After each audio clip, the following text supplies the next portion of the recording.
말씀 보겠습니다. 고린도후서 6장 9절에서 10절까지의 말씀입니다. 천천히 주의 말씀을 봉독합니다. 무명한 자 같으나 유명한 자여, 죽은 자 같으나 보라 우리가 살고, 징계를 받은 자 같으나 죽임을 당하지 아니하고, 근심하는 자 같으나 항상 기뻐하고, 가난한 자 같으나 많은 사람을 부유하게 하고, 아무것도 없는 자 같으나 모든 것을 가진 자다. 할렐루야. 사람들이 살아가는 방법은 다양합니다. 또 성격도 다채롭습니다. 내성적인 사람, 외성적인 사람, 친화력이 좋은 사람, 또 조용한 사람 등등, 한 뱃속에 나온 형제라도 자매라도 다 성격이 제각각입니다. 전혀 다른 성격을 가진 형제 자매는 다툼이 적은데, 비슷한 성격을 가진 형제 자매는 만나기만 하면 티격태격합니다. 그래서 형제 자매가 많으면 그 집안은 바람 잘 날 없다고 말하기도 합니다. 그러나 다 성인이 되면 좋은 점이 더 많습니다. 사회의 눈을 돌리면 개성이 하나쯤은 있어야겠다는 생각도 듭니다. 왜냐하면 다변화 시대다 보니까 개성의 형방이 뚜렷하게 나타나는 것 같습니다. 수단이 좋은 사람, 말을 낯떨어지게 하는 사람, 천부적인 재능이 있는 사람, 하나를 알면 열을 깨닫는 사람, 셀 수 없이 다양하고 다채로운 성격과 취향과 개성을 가진 사람들이 자기의 재능의 우월성을 견주고 더 많은 명성과 재물을 취하기에 열심을 냅니다. 저마다 타고난 기질과 재능 그리고 학식을 통해 자신의 일가견으로 자기 자리를 선취하려고 혈안이 되어 노심초사 고군분투합니다. 그런데 그런 야망과 야심을 가지고도 일을 도모하려고 하는 것을 망설이는 사람들도 있습니다. 이유는 단 한 가지입니다. 용기가 일어나지 않기 때문입니다. 안 되면 어떠지 하는 자학적 비판이 많은 사람입니다. 왜냐하면 나를 보고 이웃을 보니 내가 너무 못난 것 같고, 나를 보고 사회를 보니 내 모습이 너무 초라한 것 같고, 나를 보고 세상을 보니 내 모습이 너무 빈약한 것 같다. 그냥 내 스스로가 주눅이 들어버리고 맙니다. 그리고 나는 아무것도 아니야 라고 한 절망적 표현을 마구잡이 마음에서 쏟아내어버립니다. 그처럼 자신만만하던 것이 어디서 무엇 때문에 잘못되었는지 점차 소심하고 우울하고 나약해져 버렸습니다. 이유는 뭘까요? 그것은 용기를 북돋아주는 자신감이 줄어들었기 때문입니다. 왜 줄어들었느냐? 이유는 간단합니다. 자기 환경과 처지와 형편을 보니 도저히 견줄 만한 딱 부러지게 그 무엇인가가 없다고 생각했기 때문입니다. 더 나아가 그들은 있고 나는 없다라는 나약한 심리가 작동되었습니다.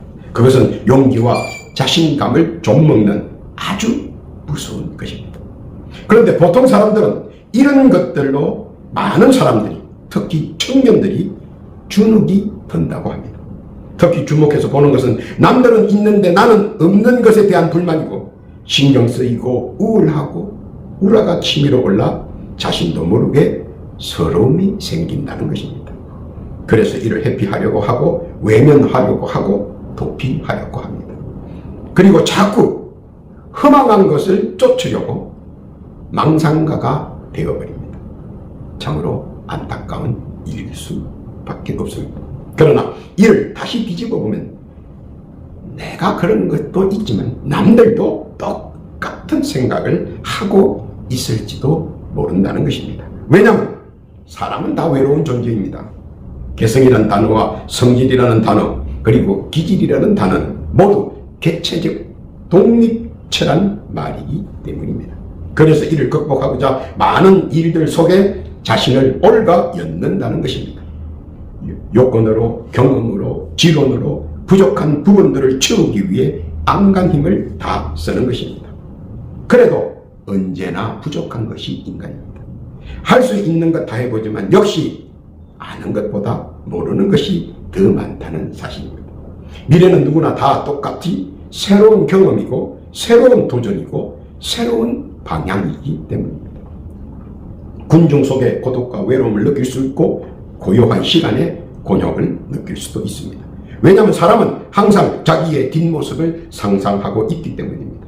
그래서 누군가와 함께 가고 싶어 합니다. 열심히 일에 파묻혀 보지만 빈 마음은 채워지지 않습니다.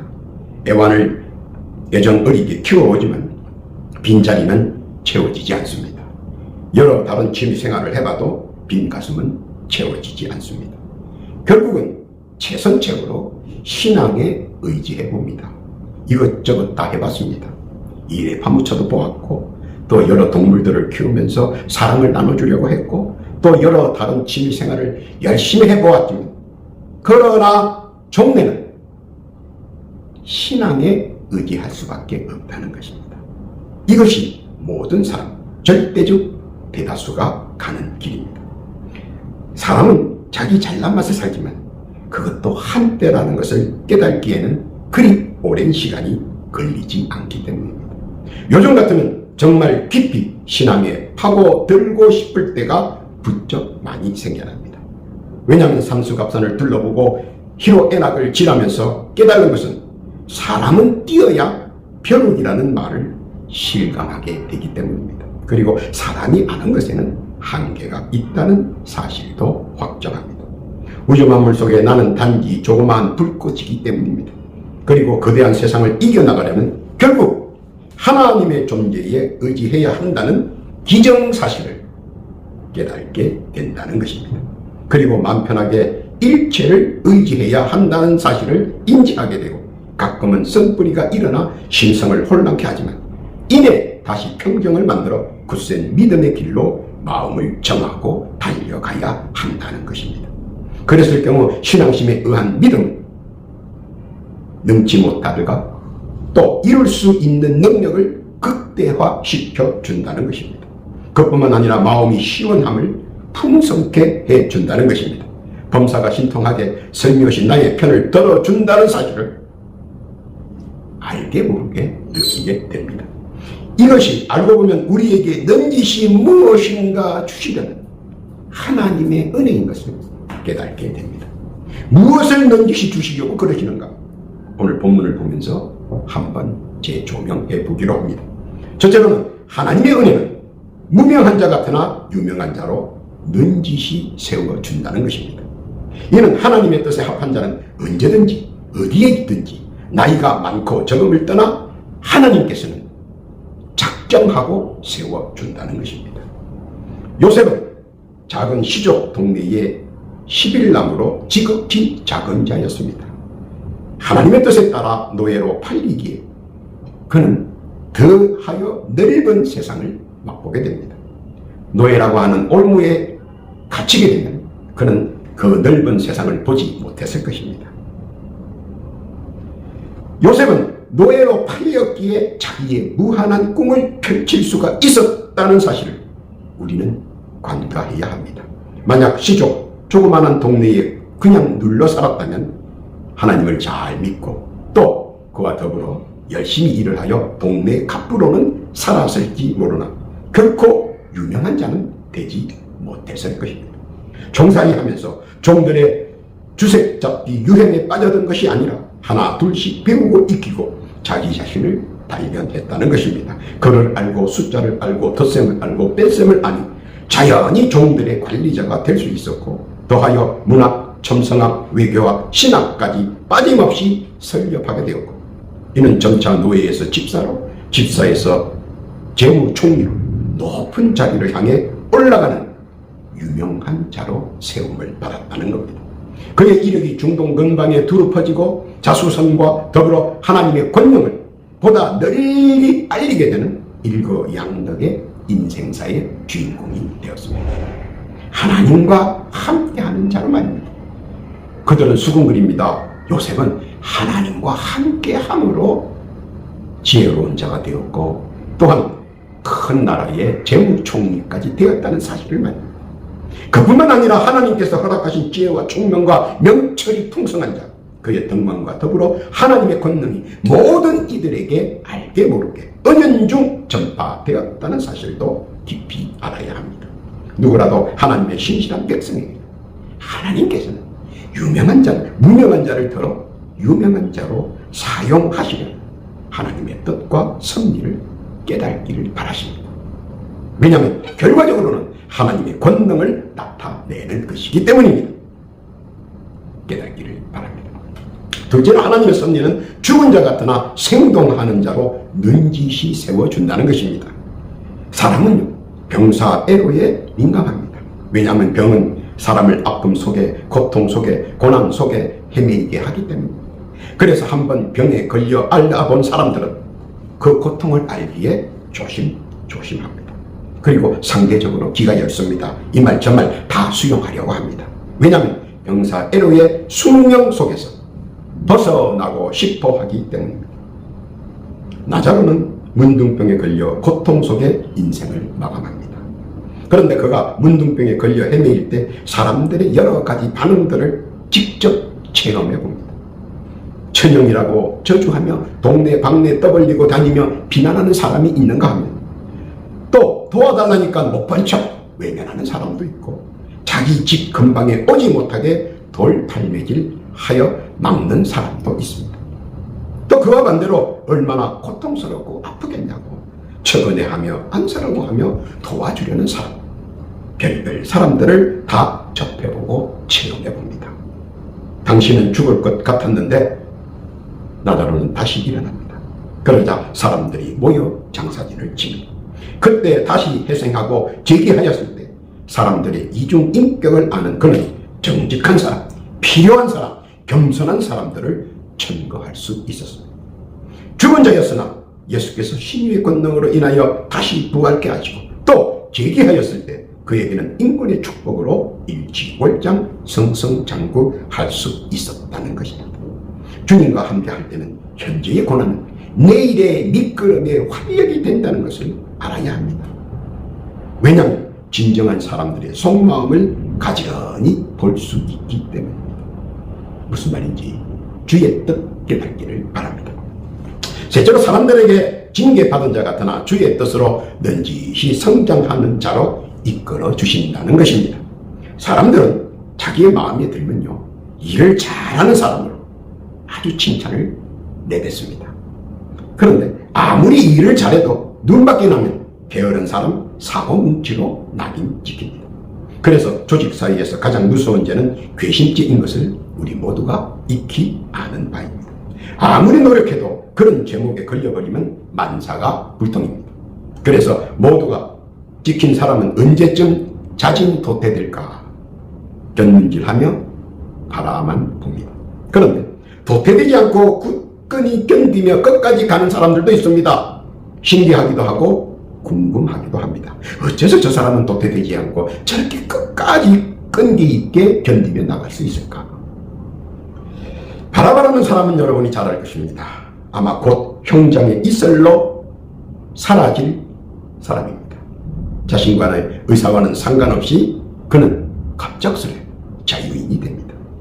의안이 건강할 것입니다. 왜 그런 일이 일어났을까? 이유는 바로 바라바의 믿음입니다. 그에게는 변할 수 없는 믿음이 있습니다. 그는 선량한 자국인에게는 한 번도 해코지하지 않았고 항상 이교도 침략자들과 싸웠으며 가난하고 억울한 사람들에게 큰 도움을 주었습니다. 그뿐만 아니라 기도의식과 예배의식을 나름 철저히 지켰습니다. 물론 형편과 처지와 환경의 지배를 받았지만 나름 열심 있는 자였습니다. 그는 많은 병자를 예수께 데리고 온 사람이었습니다. 중풍병자를 그는 네 사람과 함께 예수께 왔고 또 많은 아픈 이들을 몰고 예수께로 온 사람이었습니다. 그의 행위는 그 어느 누구보다도 하나님의 마음에 든 자였습니다. 본디오 빌라도는 최고의 괘씸죄와 살인죄로 그를 죽이려고 하였으나 환경과 처지가 그리고 형편상 그렇게 하지 못하게 되었습니다. 그도 압니다. 군중의 숫자와 정치 세력의 강압에 못 이겨 죄 없는 예수보다 죽이고 싶도록 미워한 바라바를 풀어줄 수밖에 없다는 사실을 말입니다. 알아야 하는 것은 사람은 자기가 할 수 있다고 가능하다고 생각되는 일도 한순간에 뒤바뀔 수 있다는 사실입니다. 주님께서 함께 하시면 가능하기 때문입니다. 사람의 능력에는 한계가 있고 주의 능력은 무한하기 때문입니다. 무슨 뜻인지 깨닫기를 바랍니다. 네 번째로, 근심한 자를 기뻐하는 자로 주께서는 넌지시 바꿔준다는 것입니다. 사람이 세상에 사는 동안 걱정, 근심에서 헤어나올 수는 없습니다. 왜냐하면 인생의 시작부터 줄기차게 따라다니는 인생의 여정이기 때문입니다. 조금만 잘 안 돼도 걱정이요, 일이 잘 안 풀려도 근심입니다. 웃기는 것은 일이 잘 돼도 걱정이고 너무 잘 돼도 근심합니다. 그만큼 사람은 상념과 잡념이 많기 때문입니다. 어부 베드로가 포구에서 그물을 정리할 때 그는 절망감에 근심에 쌓여 있었습니다. 장로는 열병으로 앓아누웠으나 제대로 약도 못 지어드렸습니다. 그것이 그는 가슴이 아팠습니다. 품삯과 어음료를 내야 하는데 밤새 수고하여도 허탕쳤습니다. 그래서 걱정과 근심이 산을 이루었습니다. 그러나 그는 예수의 말씀을 듣고 그래도 실망 가운데 움직였습니다. 생선이 없는 곳에 골라 그물을 던졌는데 놀라울 정도로 많은 생선을 잡았습니다. 무엇을 암시합니까? 말씀을 실천할 때 환경과 처지와 형편을 보지 말라는 것입니다. 내 환경에, 내 처지에, 내 형편에 무엇을 하겠느냐가 아니라는 겁니다. 그저 순종하면 그 나머지는 주께서 이루어 주신다는 것입니다. 걱정, 근심은 말씀과 함께 할 때 사라집니다. 그리고 놀라울 정도의 은총에 기적의 역사만 자꾸 생겨납니다. 뒤로 넘어져도 코를 다치듯 상상할 수 없는 축복의 일들이 자신도 모르게 줄줄 따라다니며 흘러 넘친다는 것입니다. 말씀을 순종할 때 말입니다. 근심한 자를 기뻐하는 자로 우리 주님께서는 넌지시 바꿔줍니다. 이것이 믿는 자의 믿음의 행보이기 때문입니다. 믿음은 바라는 것들의 실상이기도 합니다. 그리고 믿음은 최종의 기쁨을 선사하기 때문입니다. 무슨 뜻인지 믿으시기를 바랍니다. 다섯 번째로, 가난한 자 같으나 주께서 넌지시 부요한 자로 만들어 주신다는 겁니다. 가난은 고독합니다. 그리고 마음이 춥습니다. 특히 심령이 가난하면 감당하기가 난해해집니다. 그러나 그럴 때는 재빨리 기도로 채워줘야 합니다. 기도는 나의 울이 되고 힘이 되고 용기가 되기 때문입니다. 기도는 성령의 불이 나를 감싸기 때문입니다. 마가의 다락방에서 기도의 역사를 사람의 눈으로 우리 하나님께서는 보여주셨습니다. 사도행전 1장 15절에 보면 120명은 그 광경을 보고 증거하였습니다. 그리고 놀라운 성령의 역사가 일어났고 그들은 체험했습니다. 심령이 가난한 자가 기도하면 성령의 불이 함께하고 영육이 강건해지며 나아가 범사가 잔잔해지고 더 나아가 모든 일이 형통해진다는 것입니다. 외로운 나인성 과부는 남편이 죽고 그나마 애지중지했던 외아들을 키웠는데 그마저 세상을 떠나 이제는 소망과 바램과 삶의 희망이 다 사라지고 절망만 남아 있었습니다. 절망 중에 심령이 연약했고 그에 따라 심령이 가난했고 아들을 장사 지르고 자기 자신도 곧 아들의 뒤를 따라가려고 준비 중이었습니다. 그런데 과부는 나인성 입구에서 주님을 만났습니다. 어떻게 주님을 만났을까요? 그것은 주님과의 만남은 기도하는 자의 후속 결과였습니다. 기도의 발현은 내가 어디서 어느 곳에서 어느 시간에 기도하더라도 내가 올린 그 기도는 언제나 주님의 귀에 들린다는 것입니다. 환경과 처지와 형편과 장소는 인간적인 생각이지 내가 겸손히 신령과 진정으로 올리는 그 순간의 기도는 온전히 주께 상달된다는 사실입니다. 나인성 과부의 기도는 바로 이런 기도였으며 주께서는 적극적으로 반응해 주셨다는 겁니다. 열리를 제쳐두고 황급히 버선발로 마중나가 한방에 시원하게 모든 것 이루어 주셨다는 사실입니다. 가난한 자 같으나 부유한 자로 영육이 강건함으로 응답해 주셨다는 것입니다. 지금 심신과 심령이 공고하십니까? 좌절하거나 낙심하지 말고 진실과 진정으로 성의를 다해 예수께 기도해 보십시오. 아마 놀라운 역사가 점진적으로 일어날 것입니다.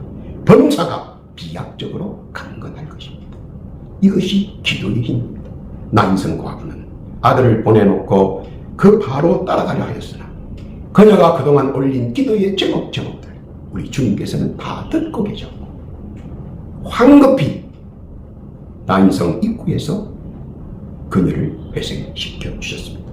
가난한 자 같으나 부요한 자로 말입니다. 믿고 깨닫기를 바랍니다. 결론입니다. 아무것도 없는 자 같으나 모든 것을 가진 자로 품격을 높여준다는 겁니다. 사람은 빈손으로 왔다 빈손으로 갑니다. 그런데 아무것도 가진 것이 없을 때 자연히 궁색함이 엄석하고 더하여 속에서부터 힘이 빠집니다. 왠지 몸이 추워지고 움츠러듭니다. 그런데 더 무거운 것은 마음입니다. 더욱이 경제난과 실업률의 당사자들은 더 우울할 것입니다. 그런데 오병이어의 기적을 통해 느낄 수 있는 것은 아무것도 없는 자와 예수님과 함께하면 어떤 기적이 접붙임되느냐 하는 것입니다. 적재적소에 활용이 가능하다는 것입니다. 무엇이요? 오병이어의 기적이 말입니다. 소녀는 듣는 것에 민감했으며 듣고 깨닫고 이해하였다는 것은 행위를 통해서 헌신했다는 것이고 그 헌신을 통해 더 큰 기적을 체험할 수 있었다는 것입니다. 내가 지금 가진 것이 무엇인가? 그것이 중요한 것이 아니라 내가 지금 가진 것 중 무엇으로 주님께 헌신할 것인가? 바로 그것이 중요하다는 것입니다. 내가 지금 가진 것이 무엇인가? 그것이 중요한 것이 아니라 내가 가진 것 중에 무엇으로 주님께 헌신할 수 있을까? 그것이 중요하다는 사실을 오병이어의 기적에서 깨닫게 해주는 것입니다. 그 소녀는 주님의 말씀을 듣고 자기가 가진 것 중에 제일 귀한 남들이 보면 아무것도 아닌 것 같은 오병이어를 헌신했다는 것입니다. 창조주의 독생자이며 구세주이신 우리 예수께서 무엇이 필요하겠습니까? 한번 상상해 보십시오. 돈이 필요하겠습니까? 명예가 필요하겠습니까? 재물이 필요하겠습니까? 권세가 필요하겠습니까? 주께서 우리에게 바라는 것은 단 하나입니다. 믿는 마음과 헌신하는 마음. 그것뿐입니다. 그 소녀는 믿었고 헌신했습니다. 결과는 5,000명이 먹었고 12광주리가 남았습니다. 남들이 볼 때는 보잘것없는 오병이어였지만 주님과 함께 할 때는 언제나 먹고 남는 것이 12광주입니다. 그 후속의 결과와 상상은 여러분께서 한번 상상해 보십시오. 먹고 남는 것이 때마다 시마다 12광주리라고 말입니다. 생사화복의 주관자이신 하나님께서 예수를 통하여 모든 것을 이루어 주십니다. 현재 나의 생활과 삶의 여건이 비록 최악일지라도 바로 최악의 그 자리에서 두 손을 모으고 주를 찬미해보면 금방 느껴질 것입니다. 주의 손길을 나도 모르는 뜨거운 감정으로 주의 손길을 나도 모르는 사이에 느낍니다. 나의 중심을 주께서 다 보고 계신 것을 비몽사몽으로 느낍니다. 그리고 내 곁에 서 계시며 나를 바라보고 계시며 환상합니다. 지금 내 곁에는 아무것도 없고 내 눈에는 아무것도 보이지 않아.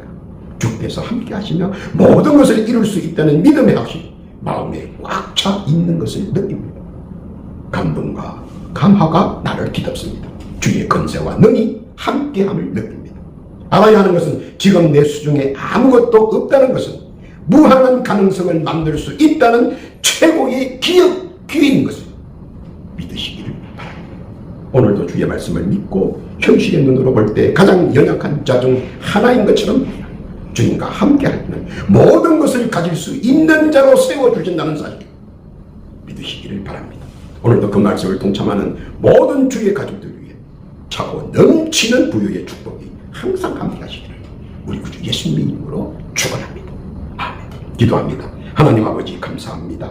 무명한 자 같으나 유명한 자로 세워주시고 죽은 자 같으나 살아 생동하는 자로 되게 하시고 징계를 받은 자 같으나 활개치는 자로 되게 하시고 근심하는 자 같으나 항상 기뻐하고 부유한 자 되게 하시고 아무것도 없는 자 같으나 모든 가진 자로 세워주심을 감사합니다.